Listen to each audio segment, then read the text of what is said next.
Hi everybody, this is Mark with Hokey Religions and Ancient Weapons, and today we're going to work on a build for a belt for the Saja.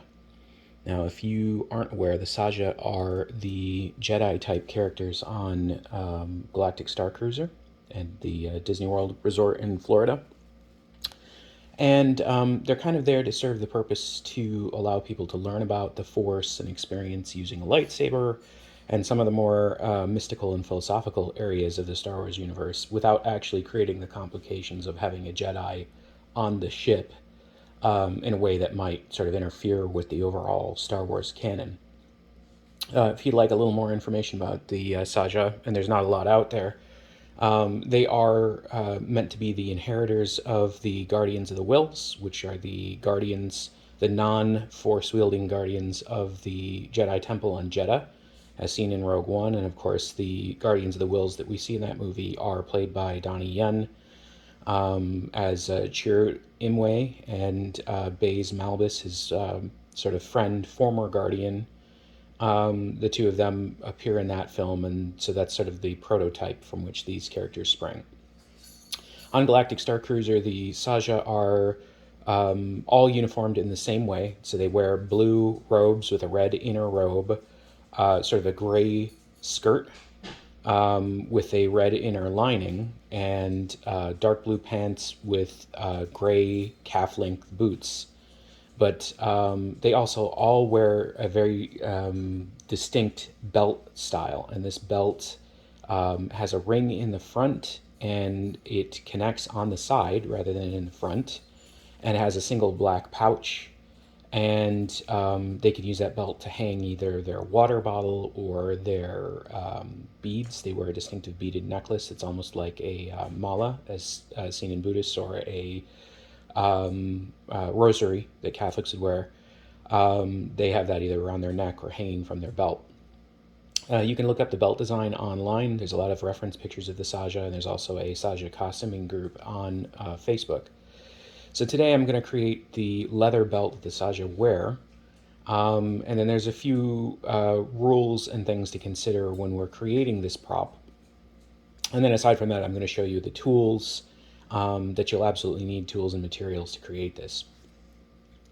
First off, the rule that you should be aware of in the Star Wars universe. So famously, George Lucas once said, no glasses, no zippers, and no underwear, when he was talking about the costuming in A New Hope, particularly conversations with the cast like Carrie Fisher. And she thought this was hilarious, that there was no underwear in space, but the thing you need to understand from that conversation is what the philosophy is behind it. So when you talk about things like no zippers, you're talking about visible closures, especially closures for costumes or garments that are very terrestrial. They look very earthly and are recognizable to be earthly. And a zipper is one of the most earthly things you can see on a garment.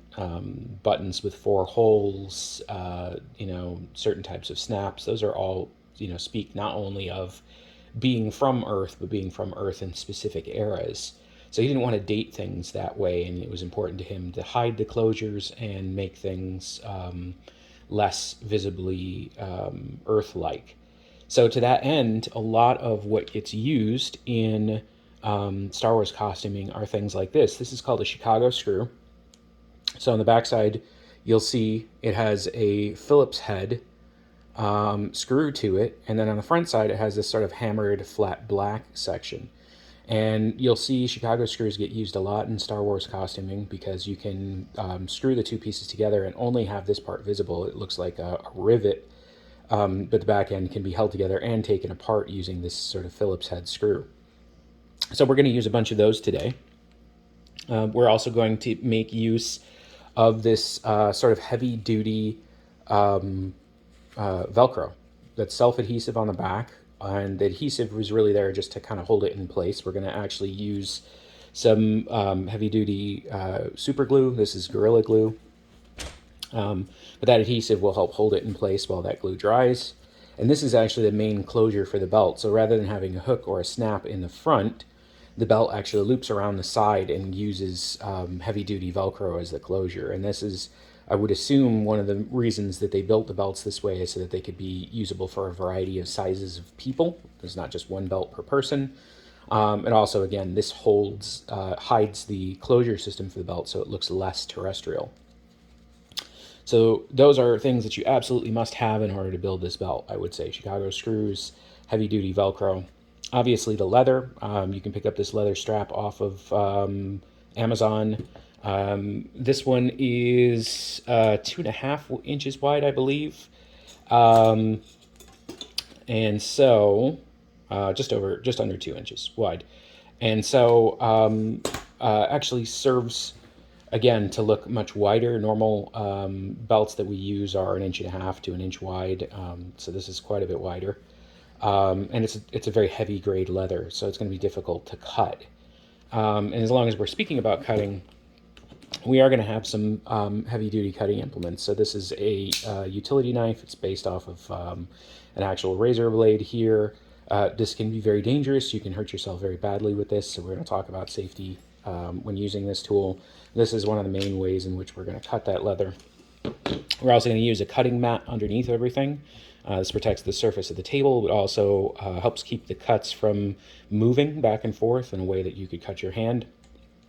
We're going to use a metal straight edge to help guide those cuts and keep them very straight. So again, if you use a plastic straight edge like this, if the blade errs, it'll just cut right into the plastic and it can continue to track towards your hand.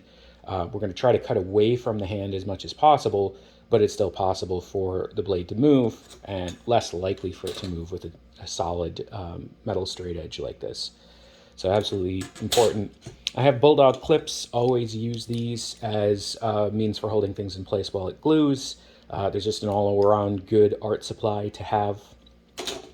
X-Acto knives, sometimes these are good for starting holes and various things. It's just an all-around good tool to have.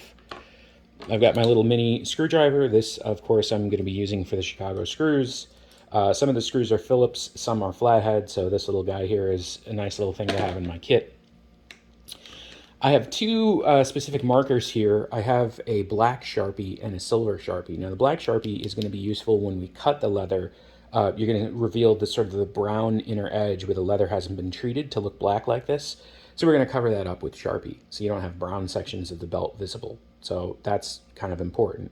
But when you're talking about marking the belt in order to cut it, we're going to use a silver Sharpie because that's going to show up on the leather in a way that nothing else will. Be very visible and help us give us guidelines that we can cut along. So I think for this type of project, a silver Sharpie, something metallic, reflective, and definitely not black, is an absolute must. We are also going to make use of a hole punch today. So this is a leather punch. You can get these for $12 or $13 on eBay. It's a pretty high quality one. It's capable of punching holes at different sizes, but I pretty much generally set it to the largest one and use it there all the time. I very rarely have use for the other sizes of punch. This is good and solid. It'll go through this thick leather without a lot of effort. And you may have to sort of wait a little to get the hole all the way punched through.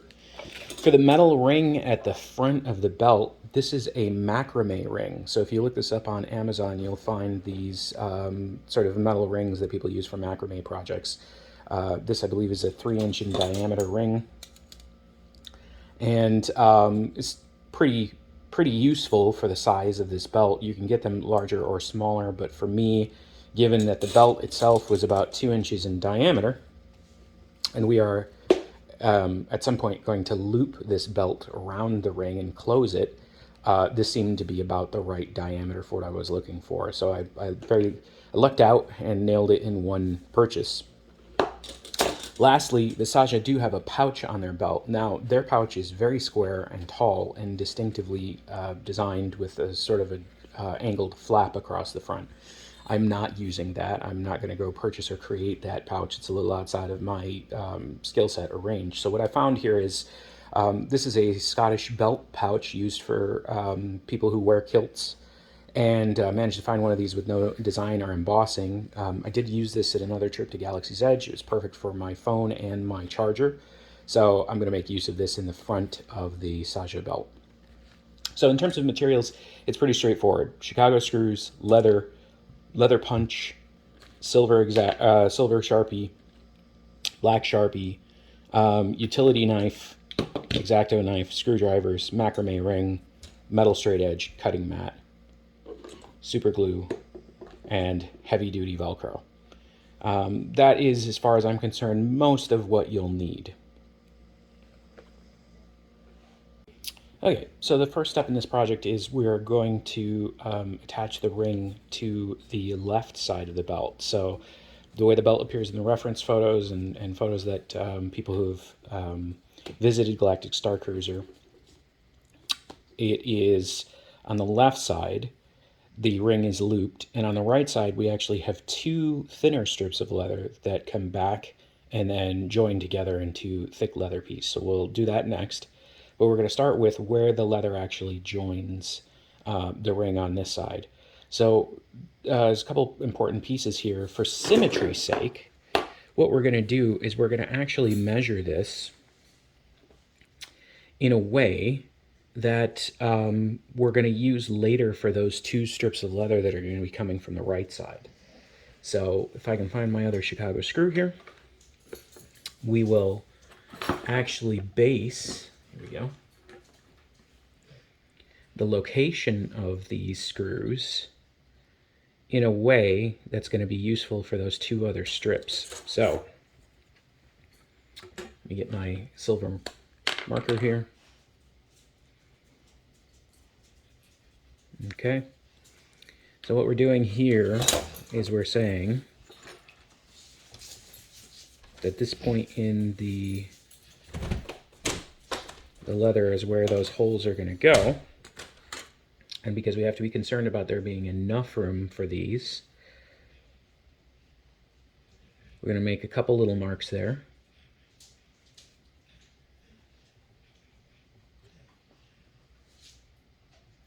And we're going to know that the center of the hole is going to take place right in the middle of these two areas here. So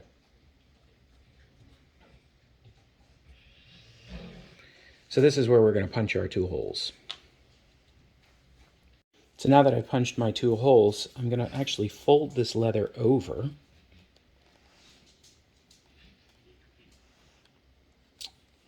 And I'm going to make marks on the reverse side for where those holes will go, where the Chicago screw is going to go through and connect on this side. So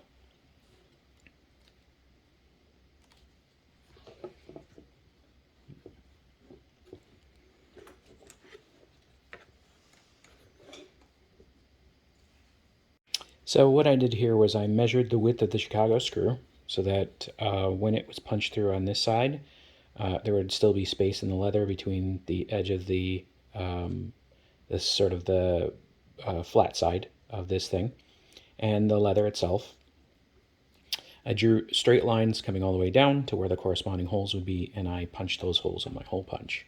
So now when you fold this over, you should be able to drive the Phillips head side through, which goes on the inside, and connect these two pieces together to make a loop for our metal ring.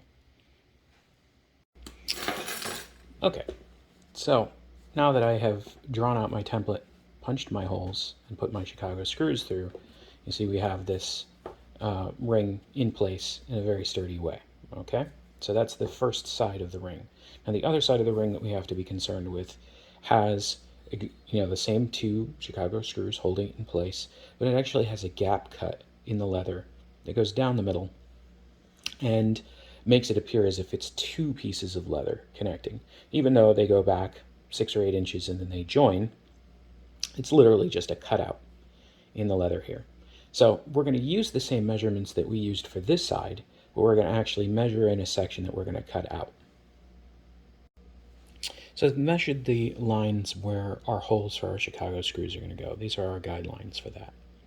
But I also need to consider the section in the middle that we're going to cut out. And if you look very closely at the source images from Galactic Starcruiser and Galaxy's Edge, you'll see that it's actually a rounded cut.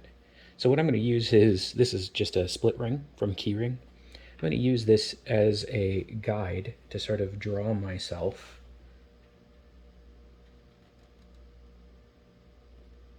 a rounded area where we're going to do this cut.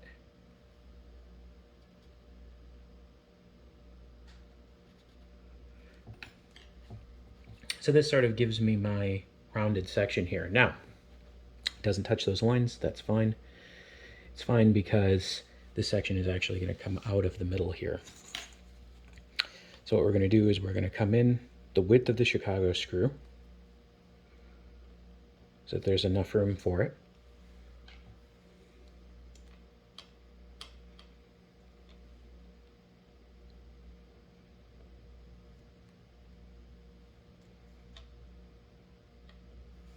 So this guarantees that I have a little bit of leather on either side of the screw.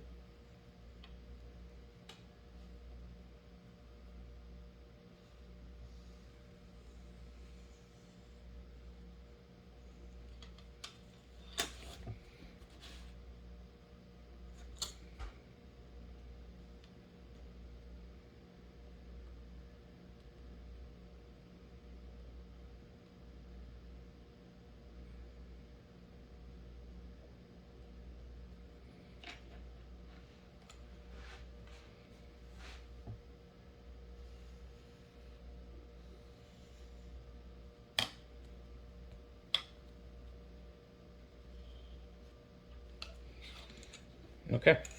And now an old woodworker's trick is this is the section we're going to cut out, so we're just going to mark this here.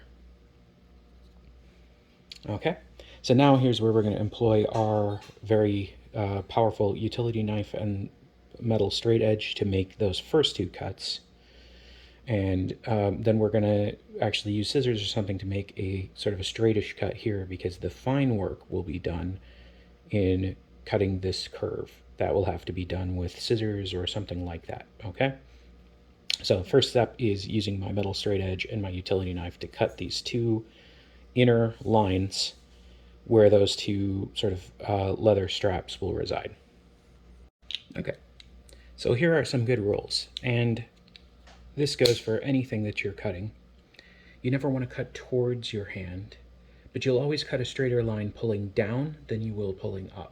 It's just the mechanics of our body. So the best thing that you can do is set your metal straight edge up, line the cutting edge with the straight edge.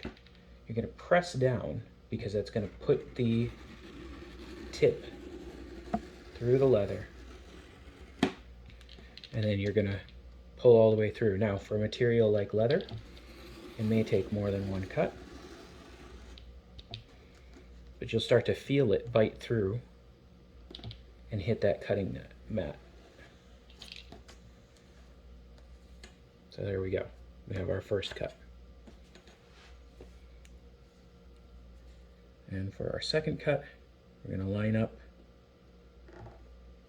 get this straight edge as hard down as we can.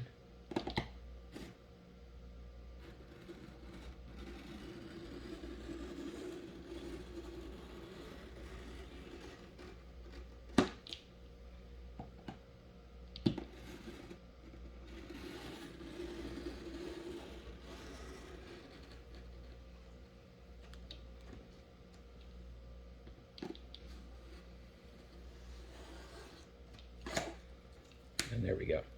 So now these are the two strap type sections, which will fold over and connect to the ring. And here is the section here. Now, I still have to go in with scissors and do this sort of fine circular cut. And it's going to be difficult. It's going to require a lot of finger strength. But before I can get in there, the best thing I can do is actually cut the excess off here carefully.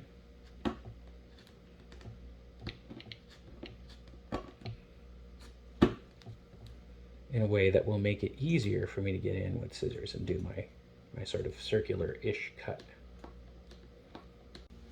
So after I cut away this middle section with my utility razor, I then got as much of this cleaned out as I could by hand and went in with scissors the same way you do with construction paper and those projects you did as a kid. And I very slowly followed the curve. I went about halfway to here, and then I came in on this side and went about halfway to this. Now, it's important to know with leather that it's very resistant to the bending. So as you bend, you're going to create some sort of creases in the leather here. That's okay, because we're making something for characters who would have worn leather. But the result is this very nice looking curve here, and these two leather straps that are actually going to loop around the same way our other straps did for the loop on the other side. They're going to loop around here with Chicago screws and connect to the ring on that side. So once I finished cutting out that section of leather in the middle, I then made marks where my holes were going to go for my Chicago screws. So in this case, I did a little visual fudging because my line was a little farther over than the center of this piece of leather. But I used the screw itself to give myself a visual guide because, as I said, I want a little leather on each side of the head of the screw that shows through to the outside world. Now, a good thing to remember is you are going to have this Phillips head on the inside rubbing against the inside of your clothes. So if it's sort of sharp or jagged, you might want to cover it with something.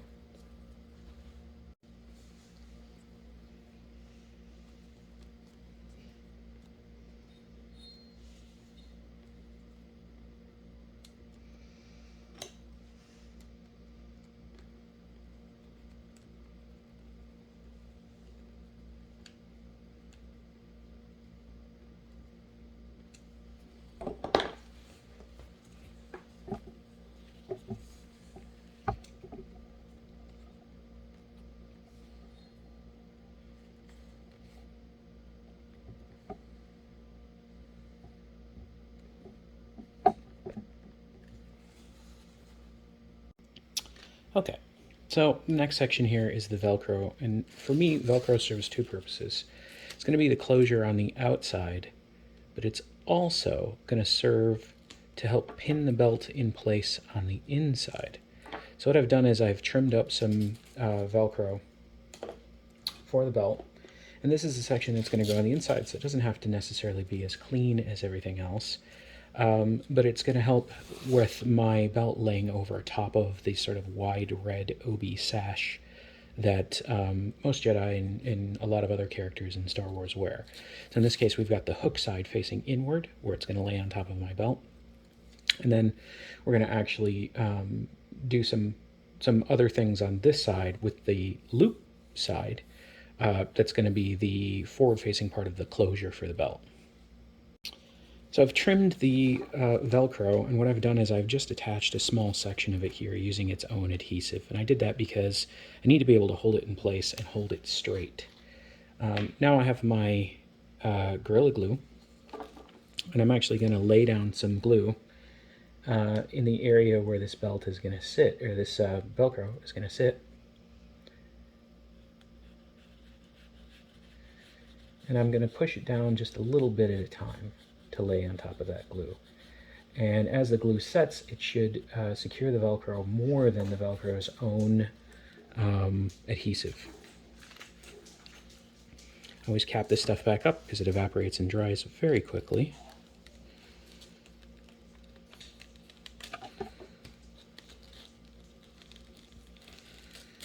And I'm just going to peel and push down all in the same motion, trying to make sure I don't go outside the width of the leather as I do it. So I'm using my fingers on either side to sort of guide this down.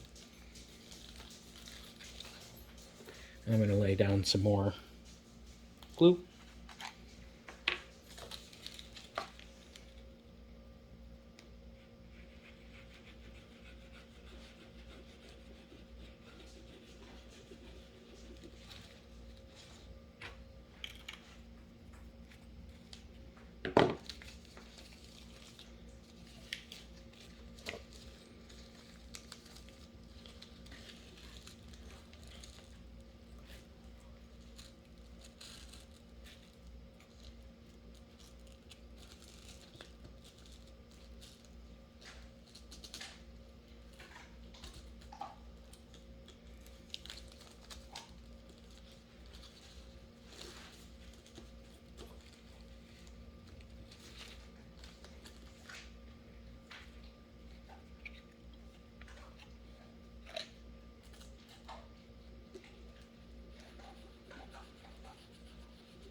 Okay, and this is the loop side that goes on the other side of that leather belt. So I've already laid some glue down, and I'm just going to push this in and hold it in place. And it's very important that the end of this be tacked down pretty hard because it's going to be pulled on every time I undo the belt. So every time this belt gets undone, this little section here is going to get pulled on. So I'm actually, once I'm done with all this, I'm going to punch a Chicago screw through just to kind of hold both sides of the Velcro in place a little bit better than just the adhesive would. Okay, so for this section of the belt, it's going to overlap and there'll be hook facing down here. And this will be the part that I pull up on to release the belt. Now the belt wraps around about 3/4 of your body, so the circle part goes slightly off center, close to your right hip, and the overlap goes just past your left hip. So I'll be reaching back with my left hand to pull this loose whenever I take this belt off. So in order to make this a little bit easier, what I'm going to do is I'm going to round this edge of the belt so that it's very easy to find, and the hook will start past the rounded edge. This way I've got just sort of a little tab, a very light tab that I can pull on to loosen the belt and release it. Okay, so here are the final results. What I did was I punched 2 Chicago screws at the end here to hold in this entire strip of Velcro hook that goes on the inside here. And then on this side, the inside piece, I have 2 on this end and 2 here. So this is the loop that the hook holds on to for the closure. And this way, pulling up and off of this loop fabric, the Chicago screws should keep it from pulling up. And then of course we have the hook on the inside here that goes over top of the belt. I've added a spring-loaded, you can find these on Amazon.com as a key keeper. And then of course a CoverTech clip so that I can put the Halcyon exclusive Saja lightsaber on the belt here, and it's clipped in place. So here it is in place. You see here are the 2 separate strands that go all the way down here. There's the circular sort of indentation cut. Here's my CoverTech clip with the Halcyon lightsaber. Here's the clip for my water bottle. Here's the metal ring. There's the pouch. And here is the hook and loop closure. And the thing about this way I designed these belts is the outer layer of my obi, sort of sash belt, actually has a strip of Velcro going right through here. So this hook and loop lays right on top of that, and it keeps the entire thing from sliding up or down while I'm walking around. So it's very set in place. And then we have the skirt. Instead of calf length boots, because I can't really find calf length boots that accommodate my calves, I have leg wraps, ankle length Chelsea boots, dark blue pants, the outer robe. My arm wraps go all the way down to the hands. Inner outer robe here, sort of folded up and tacked in place. Inner robe, necklace, and the whole outfit all together.